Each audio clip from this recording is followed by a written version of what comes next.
Good afternoon. Getting ready for Halloween, so I got my cards and bag and little candy made up, sometimes pencils and little toys for the kids, so that I can give them out to customers and keep them thinking about me through the off season.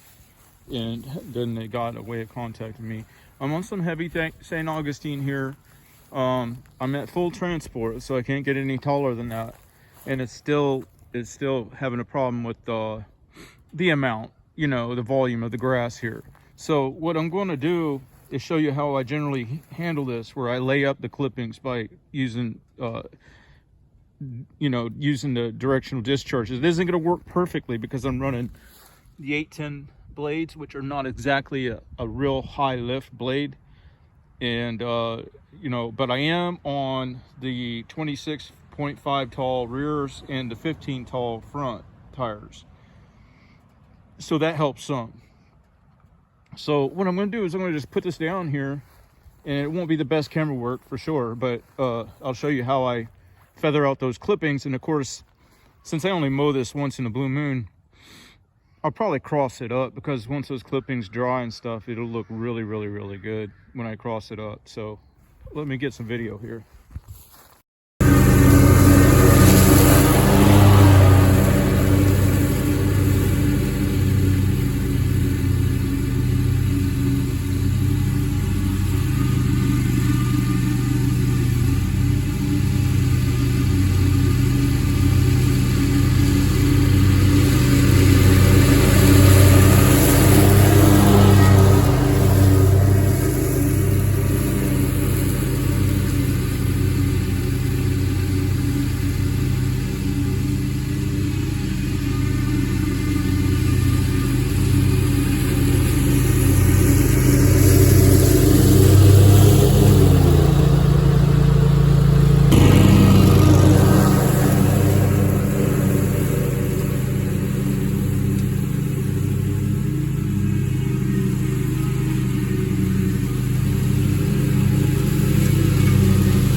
Well, they're not laying out as good as I'd hope. There's just a lot of lawn here, a lot of grass. And but if I was on my 72, then I could really demonstrate well on how this process works, because it has the 3-inch wide, the big wide fat blades that dogleg down, and they got more lift, and they tend to blow it out a little bit better. But I prefer, for day-to-day stuff, I prefer the 810 blades and spindles that you can get for this deck as a set off Amazon, because they're a lot lighter rotating assembly, which means it doesn't bog the mower as much when you kick the clutch on and spin them up.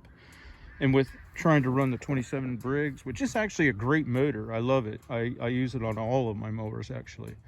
When you're doing that, you want to try to focus on how not to, if that motor was hot, you don't want to put hard load on it or sudden surge loads, and then it takes away from your longevity.